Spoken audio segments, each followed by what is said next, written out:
The typical scenario to produce the dark matter is the thermal WIMP dark matter scenario. In the thermal productions, the dark matter follows the equilibrium abundance, and at some moment it decouples, also called breathes out. So the dark matter's densities or abundance that determines, and it should satisfy the observational value. But there are other scenarios for the dark matter productions with the non-thermal framework, and the well-known non-thermal scenario is the misalignment mechanisms of the axion or the ultralight bosonic field. This misaligned mechanism uses the initial field values in the early universe, and this ultralight scalar fields the oscillates around its potentials minimum, and this determines the energy densities of this field, and also can provide the dark matter abundance by fitting the observational value. So the initial values of some specific field pi's is that depart from the minimum values of the potential. The equation of the motions for this scalar field in the expanding universe is the following, and we can approximate the potential part as a quadratic and harmonic form. So if we assume the initial values is not equal to the zero, because zero is the minimum values of the for this potential shape, and for simplicity we can set the initial kinetic field values are equal to the zero, but also we can generalize the non-zero kinetic term. Then this field satisfies the oscillatory solutions, also called harmonic behavior, and the amplitudes decay through with the cosmic expansion. So the energy density is also redshift, which behaves like the matter-like. So now we'll turn to the how can we get this non-zero initial value. This comes from the inflationary fluctuations. During the inflation, there are some specific scale of the Hubble parameters, which can be denoted as a capital HI. And because this field has a very light mass, so the scalar mass is extremely smaller than compared to the Hubble at the inflation. And we can distinguish the superhorizon and the subhorizon. For the subhorizon mode, the K mode exceeds the Hubble's parameters. So the K inverse is smaller than the Hubble inverse. This is called the subhorizon. So in this mode, the oscillating waves can average this in the same Hubble patchet. But as the universe expands during the inflation, then some specific physical K modes the redshift. So this A values becomes extremely increases. So the physical K mode becomes decreases. So at some moment, these K modes get into the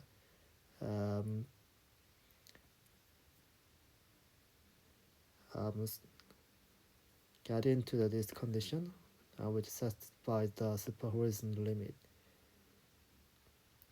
So this means that the K physical inverse is extremely larger than the Hubble inverse.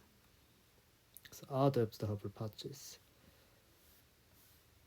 So when the specific decay modes that exist out the Hubble horizon, so-called the super horizon regime, then the mode amplitude is almost frozen. And we can twist as this build as a classical obsessor and a coarse grained build. So at this situation for the super horizon build, we can estimate the build density perturbations delta pi in terms of the Hubble at the implications. So delta pi is given by the Hubble of the implications of the 2 pi.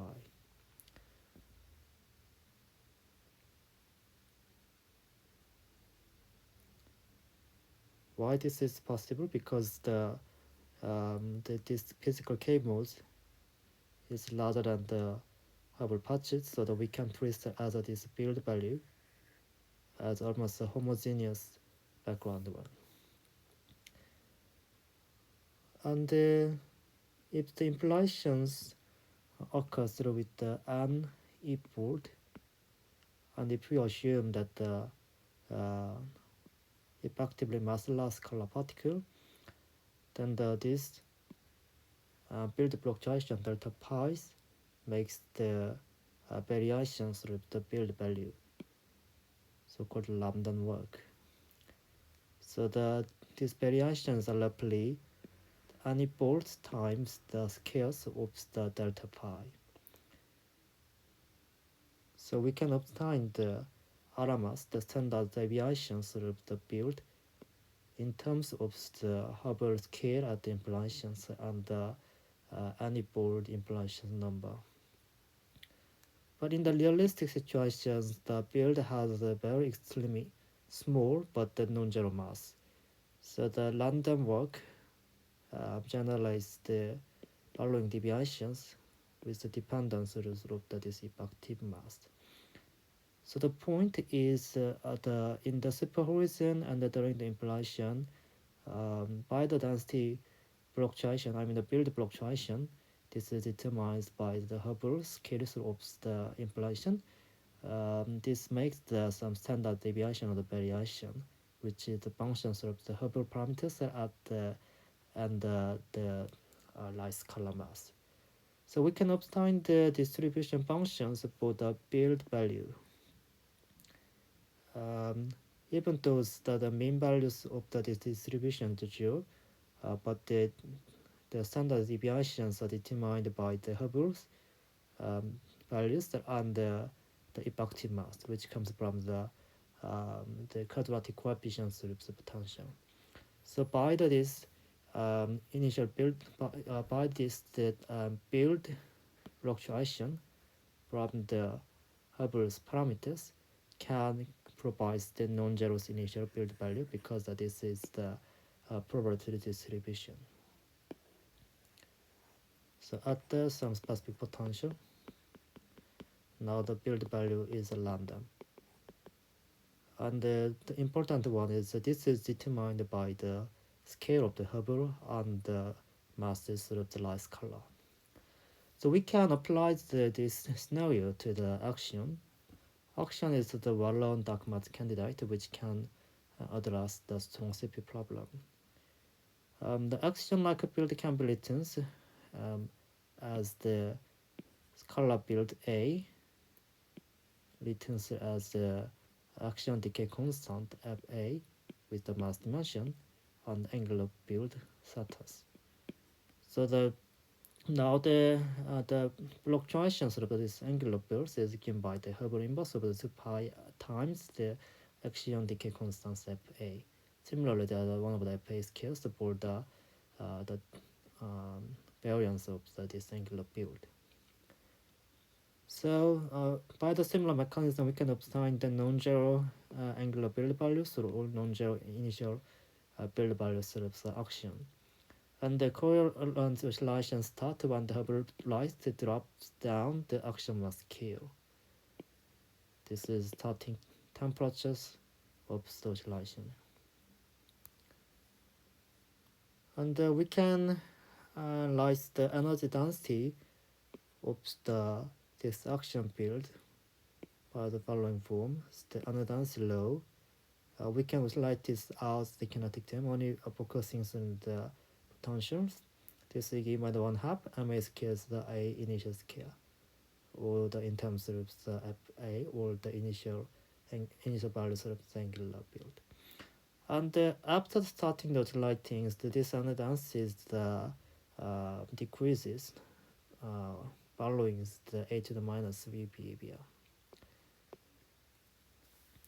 But by using the entropy conservation, we can obtain how this energy density decreases at the current universe temperature T0. Also, there are for simple assumptions, the temperatures are just decreases to the 1A, 1 over A, but by the entropy conservation and if active the number of the relative degrees freedom is star, the changes over the custom history, then these factors will be inserted. So we can estimate the action abundance by using this relation, because this omega A is the action abundance density ratios that defines as the ratio between the action abundance and the critical density of the universe, and this action energy density at the current universe can be obtained by the following form. So there are the T temperature factors and the G star as factors, and this is the at the oscillatory when the oscillations start, and because before the oscillations start, the action field value was frozen with the initial value, so that this terms are added.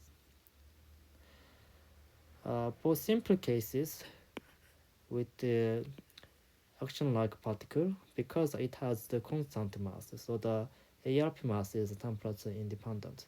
So by using just the relations, the T oscillations satisfies the Hubble's is the same with this constant mass, and the Hubble in terms of temperatures can be written by the following form.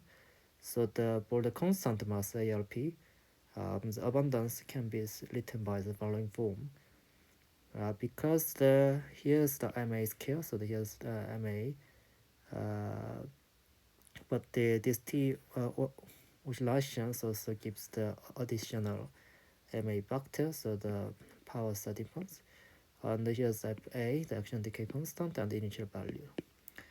So the point is for the constant mass of the ARP case, the ARP abundance is determined by the functions of the ARP mass, action decay constant, and the initial angular field value.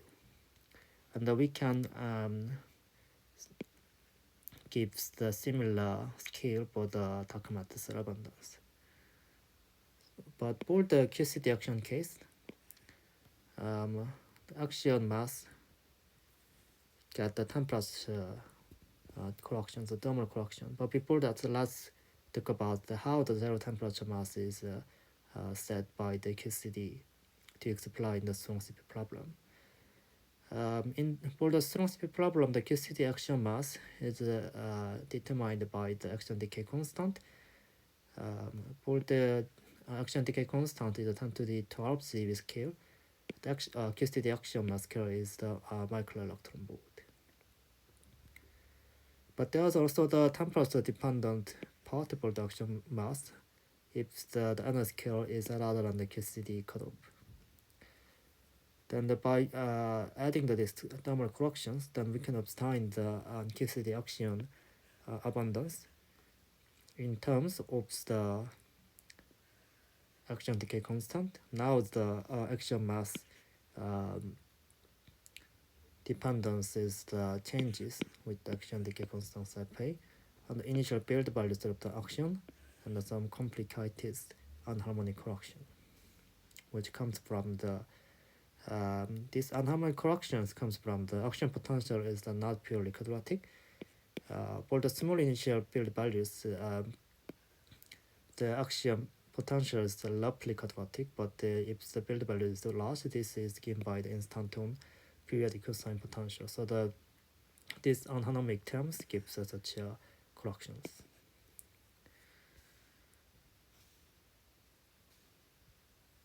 Now we turn to the how can we determine these initial field values. In the previous explanation, this field value comes from some probability distributions with the standard deviation for the field fluctuation. And this is determined by the Hubble scale of the implications, H is capital I. And this H capital I it can be constrained by the some observations of the universe. This can be related to the tensor to the scalar Litius R.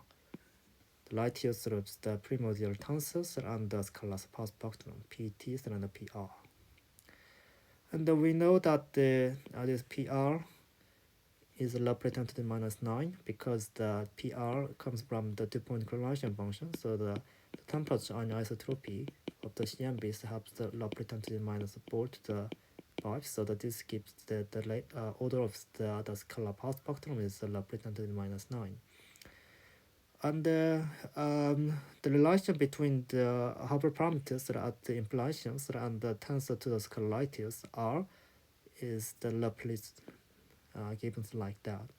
And the current observation gives the distance to scalar Litius R is the order of 10 to the -2.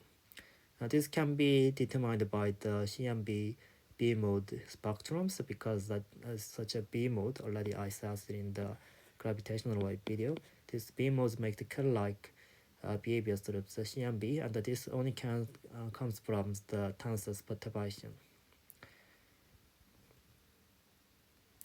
So by using this relation, we can obtain the Hubble scale during the implications that is roughly few numbers times the 10 to the 13 CV. So if one assumes that the initial misalignment is only generated by the implication of block junction, then the typical scale has some upper bound, 10 to the 13 ZB. And roughly by the order estimation, the implication anifold number is roughly 60. And we know that the H is implications value by the previous upper bound. And by the order estimations, the relation between the also we want to obtain the angular build values is the roughly order of the one. Then the relation between the Hubble at the implications and the action decay constants is similar.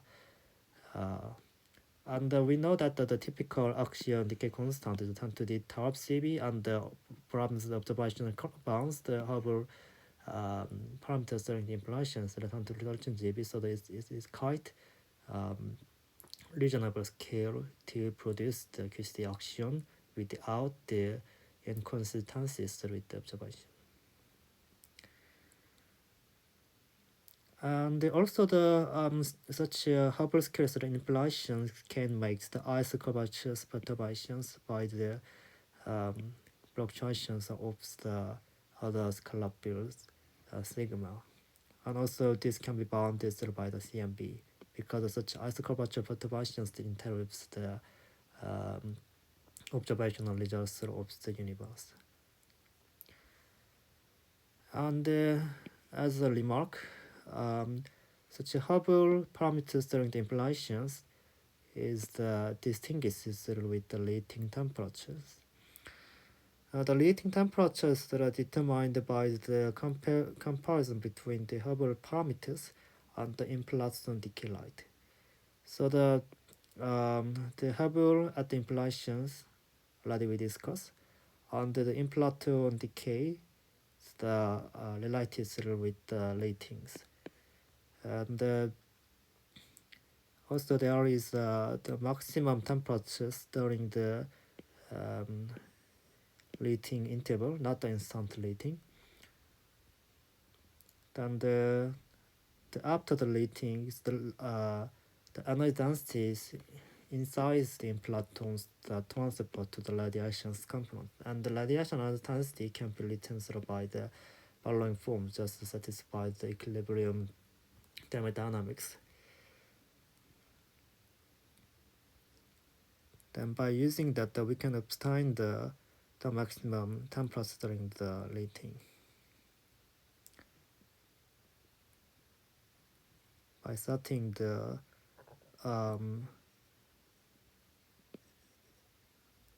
energy density, I mean the Hubble scale values at the end of the leating. This is the Bose-Friedman equation, and this is the relation between all the radiation density. So all the implanton energy densities are transferred to the radiation, and we can obtain the maximum temperatures during the leating by in terms of the Hubble scale at the end of the implantation. So the maximum temperature of the leating is roughly 10 to the 15 GB if we used out of the typical values of the end of the Hubble scale at the end values that 10 to the 13 GB. And also we can obtain the leating temperatures by comparing the Hubble and the implanton decay light. So the such Hubble at the implantations can be relative to the leating temperatures, but it's a distinguished quantity. And also we can apply the misalignment mechanism not for the Axion, also for the ultralight body dark matter. For the body dark matters, the mass scale is roughly 10 to the minus 22. And it gives the dark matters abundance as 0.1. The initial build values shift the 10 to the 17 GB. So it is quite large because the mass scale becomes small. This means that the 2 gives enough energy density, the build values should be large. But for the local halo density around the galactic halo,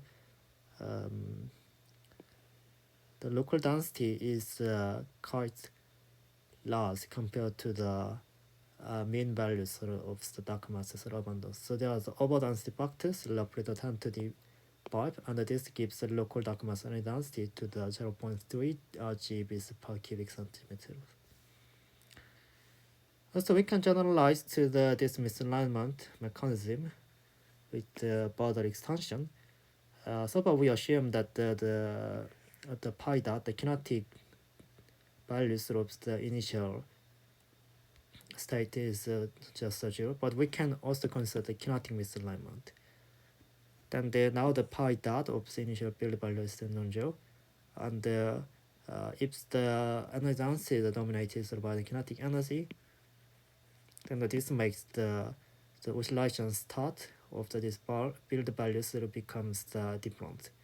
So the modified initial condition can change the oscillations behaviors and also the binary abundance, and this can enhancing through surpassing the abundance, and the standard misalignment constraints can be changes. And for the Axion case, the important one is when the peak symmetry of the actions is broken. If the peak symmetry is broken before or during the implantation, and never restores after that, then the implantations homogenize the action field. So the peak symmetry is broken earliest, and after that, the implantation occurs, then all the action field value has a same homogeneous background fields over the space.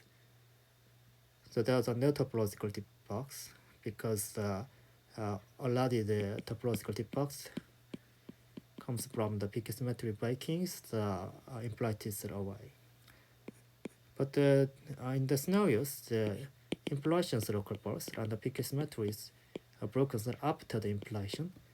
then now the scenario changes.